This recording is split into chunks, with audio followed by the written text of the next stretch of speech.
देश की राजधानी दिल्ली के जंतर मंतर पर कई राज्यों से और कई जिलों से आंगनवाड़ी सेविका, सहायिका कार्यकर्ताएं और आशा कार्यकर्ताएं धरना प्रदर्शन कर रही हैं और उनकी कई मांगे हैं और यह देश के प्रधानमंत्री और भारत सरकार से अपनी मांग कर रही है। इन आशा कर्मियों को और आंगनवाड़ी कर्मियों को देश के प्रधानमंत्री पर गर्व है और इनका कहना है कि हमारे प्रधानमंत्री जी हमारी मांगों को पूरी करेंगे। इसलिए हम लोग दिल्ली के जंतर मंतर से यह आवाज उठा रहे हैं। हम ऑल इंडिया आशा बहु की राष्ट्रीय अध्यक्ष चंदा यादव यूपी से, और हम लोग आज जो है ये सीटू के जो संगठन के लोग लगाए हुए हैं, तो हम लोग यूपी से भी काफ़ी संख्या में हमारी बहनें आई हुई हैं और सारी बहनें बैठी हुई हैं नीचे। और हम लोग की मांग यही है कि जो सरकार हमको प्रोत्साहन दे रहे हैं वो प्रोत्साहन की जगह पर एक नियमित वेतन दिया जाए और राज कर्मचारी का दर्जा दिया जाए। और पूरे देश की बात है, यूपी की भी बात है कि हम लोग कई बार आंदोलन और धरना प्रदर्शन किए कि जो है हम लोग को एक नियमित वेतन दिया जाए, लेकिन सरकार सुनने को तैयार नहीं है। इसलिए जो है हम लोग अब ठान लिए हैं कि यहाँ के आंदोलन के बाद हम लोग लखनऊ में जो है फिर अनिश्चितकाल जो है हर देश प्रदेश में हम लोग आंदोलन करेंगे और तब तक करेंगे जब तक सरकार हमारी बातों पर ध्यान नहीं है। मधुमिता बंदोपाध्याय, मैं तो जनरल सेक्रेटरी हूँ ये फेडरेशन का। ऑल इंडिया फेडरेशन जो बना है सितंबर मास में, वो फेडरेशन को मैं जनरल सेक्रेटरी हूँ। तो जब स्पीच रखा मैंने बोल दिया ये जो सरकार चल रहे है, जो मोदी जी हमारा प्रधानमंत्री है, वो कान में सुनते नहीं है, चौक में देखते नहीं है। वो बधिर सरकार है, अंधा सरकार है। ये सरकार हमारा आशा कर्मी कोरोना काल को जो सारा देशवासी को बचाया, उसके लिए कुछ नहीं चिंता करते हैं। सारा देश अंतर्जातिक स्तर से ग्लोबल लीडर बोल रहा है, लेकिन वो सरकार उसका खून चूसता है। 2000 महीना में वो चावल का पानी तक गर्म नहीं होता है, वो 2000 महीना वेतन महीना पर देता है। तो अभी उसका कोई सुविधा नहीं है, ना सुरक्षा है, पेंशन है, अवसरकालीन भत्ता है, छुट्टी है, कुछ नहीं है। ये सब का लेकर ही हम लोग लड़ाई करते हैं। इसीलिए कि ये मोदी जी को हम लोग ऐलान करते हैं कि अभी ये पूर्ण करो, नहीं देश से तुम जाओ।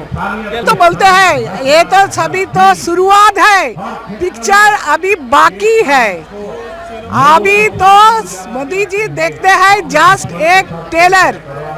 ये हम लोग आशा सारा देश में जो है, ये सारा दिल्ली हम लोग बंद कर देना चाहिए। हम लोग वो क्षमता रखते हैं।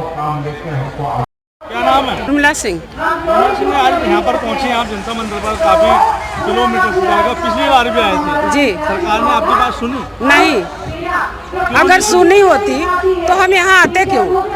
आने का मकसद ही नहीं रह जाता। तो क्या मांगे हैं आपकी? मांगे वही है कि जिस तरह से मजदूर 400 लेके जा रहा है, अगर 400 की रेशियो से हमको भुगतान करते हैं तो कम से कम 12-15 हज़ार हमारा होता है टीए लेकर के, तो वही 15 हज़ार वेतन हमारा लागू कर दें, फिर हम लोग संतुष्ट होकर के अपना कार्य करेंगे।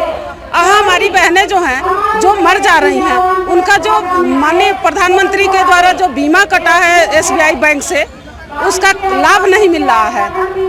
नहीं, सरकार की कमियां तो नहीं है, सरकार ने हमें लागू किया, लेकिन जो हमारे कर्मचारी हैं, रात दिन हमसे जो काम लेते हैं, वही कर्मचारी पल्ला झाड़ लेते हैं कि ये हमारे विभाग का नहीं है, हमारे विभाग का नहीं है। उसके साथ में ही हमारी एक बेटी आई है जो अभी चीते की आग ठंडा भी नहीं कर पाई है और अभी दूध मुही बच्ची है, 18 साल की हुई है, इसकी शादी है, पढ़ाई है, जो बहुत सारी चीज़ें हैं ज़रूरत की जो बंद हो गई हैं। पढ़ाई भी छोड़ दी है बिटिया, अब हम क्या करें? हम नहीं है, इसलिए बिटिया आई है। आप बिटिया से ही पूछ लीजिए इसकी हकीकत क्या है। रूपांजलि त्रिपाठी। क्या हुआ था? सर मम्मी को कैंसर हुआ था। सरकार की तरफ से कुछ मदद मिली? कुछ नहीं सर, कोई मदद नहीं मिला। सरकार काम कर रही थी मम्मी 7 साल से काम कर रही थी। 2015 से 2015 से उनका काम लगा था वहाँ पे। तो आप लोगों ने कहीं गुहार लगाई? जी कई जगह जुगाड़ लगाए सर, लेकिन हर जगह से हॉस्पिटल में बोले यहाँ से रुका हुआ है, वहाँ से रुका हुआ, कभी पैसा मतलब 3 महीना हो गया उनका डेथ हुए, लेकिन कोई मदद नहीं की है। अधिकारी भी वहाँ देखने भी नहीं गया। अधिकारी देखने भी नहीं गए, और गए भी तो मतलब कुछ बोले नहीं, बोले कि सपोर्ट होगा, लेकिन सपोर्ट कुछ नहीं हुआ वहाँ पे। सर्टिफिकेट मृत्यु प्रमाण पत्र हम लोग तुरंत बनवाए थे सर। क्या लगता है कि सरकार इतना ही है, हमको यही उम्मीद है कि आप लोग कुछ कार्रवाई कीजिए उनके ऊपर। जी सर। योगी तो कब आज ये लोग मतलब रोक लगा रहे थे कि हम देंगे, लेकिन यहाँ से फंसा हुआ, वहाँ से फंसा हुआ हमेशा किए, तो हम लोग भरोसा किए, लेकिन अभी तक कोई कार्रवाई नहीं की है हॉस्पिटल वाले। गौरवपुर में तो योगी को पहुँचोगे आप लोग? पहुँचेंगे, यहाँ से जाने के बाद पहुँचेंगे, क्योंकि अब सुनवाई नहीं हो रही है। अधिकारी जब पल्ला झाड़ ले रहे हैं तो हम कहाँ जाएंगे? अपने मुख्यमंत्री के पास ही जाएंगे, और इस बार हम पूरे तैयारी के साथ जाएंगे, क्योंकि 1 वर्ष में हमारी 4 बहनें जा चुकी हैं, और ऐसे जिले में, पूरे जिले में कम से कम 10-12 संख्या में हमारी बहनें मरी हैं। किसी का एक्सीडेंट हो गया है, किसी का भी है, कहीं मिलता भी है पैसा। कई लोग हमसे बताएं कि हमारे यहाँ मिलता है, पैसा दिलवाए हैं बच्चों को, लेकिन हमारे यहाँ बिल्कुल नहीं मिलता है पैसा। ऐसा पता नहीं क्यों, क्या रूल है वहाँ का। देखिए कि ये स्कीम केंद्र सरकार की है। जब हम राज्य सरकारों के पास जाते हैं, हड़ताल करते हैं, तो हमें सीधा यही जवाब मिलता है कि ये एक भारत सरकार की स्कीम है जिसके अंदर काम करती हैं आशा वर्कर्स, और इनको यदि कोई पक्का किया जाना है या कुछ इनको वेतन दिया जाना है, वो काम केंद्र सरकार करेगी। लेकिन केंद्र सरकार तक हम सब जानते हैं कि महिलाओं की पहुँच, वो एक रिमोट गाँव के एरिया से निकल के और दिल्ली राजधानी तक पहुँचना, सुदूर हम ये कह सकते हैं कि कश्मीर से लेके कन्याकुमारी तक की वर्कर्स को, उधर महाराष्ट्र से लेके और उधर त्रिपुरा तक की जो महिलाएं हैं, वो देश के चारों कोनों से वो दिल्ली में आके एक साथ आवाज़ उठा के ये कहें, ये आसान काम नहीं है। लेकिन महिलाएं उस चुनौती को भी स्वीकार करते हुए अपने हक और अधिकार की आवाज़ उठा रही हैं। हम बता रहे हैं सरकार को, और सरकार जानती है इस बात को।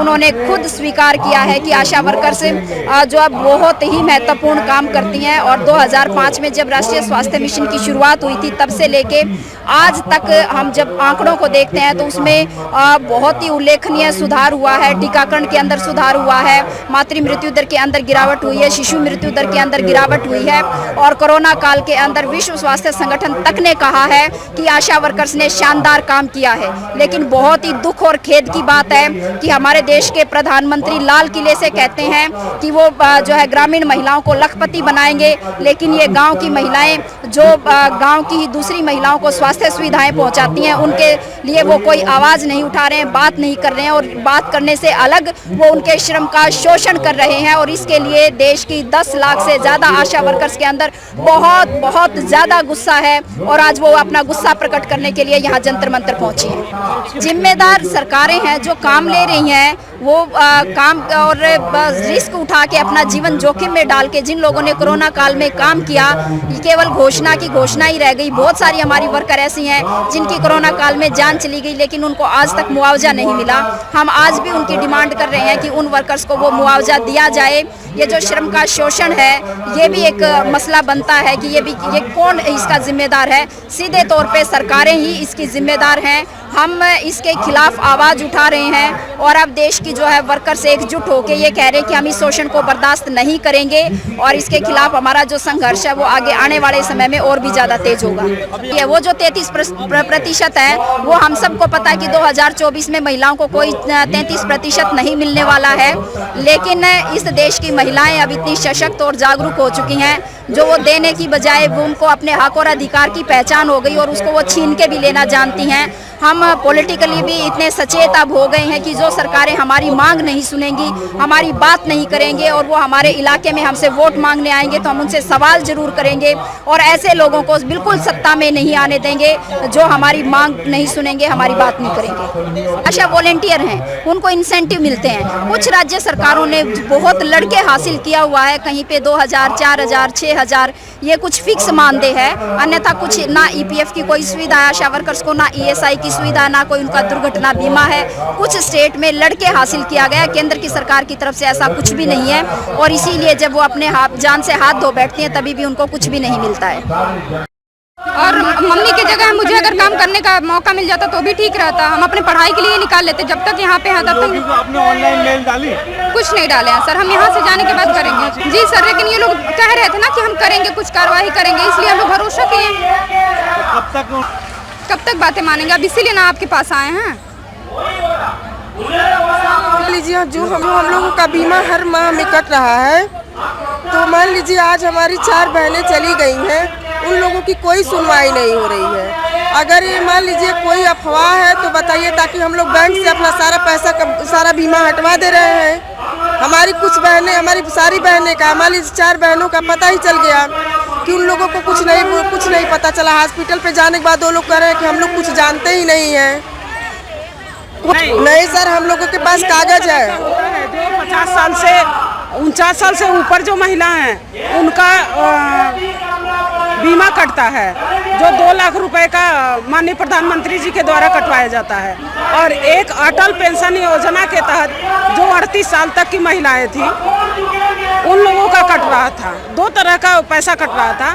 जो प्रति माह कट रहा है वो अटल पेंशन योजना है, और जो 2 लाख का बीमा है वो आकस्मिक निधन वाला बीमा है। लेकिन हम लोगों को इसका लाभ नहीं मिल रहा है, और सरकार बार बार किसान सम्मान निधि बढ़ा रही है, तमाम तरह के पेंशन बढ़ा रही है, लेकिन किसान क्यों ये सरकार भूल जाती है कि हम उसी किसान की बहू बेटियां हैं और उसी किसान के घर में रह करके ये आशा बहू का काम करती हैं। लेकिन इस बार हम लोग हार नहीं मानेंगे। अगर नहीं करते हैं तो इसके लिए बहुत बड़ा आंदोलन होगा, और इसके लिए हम सड़क पर उतरने का काम करेंगे।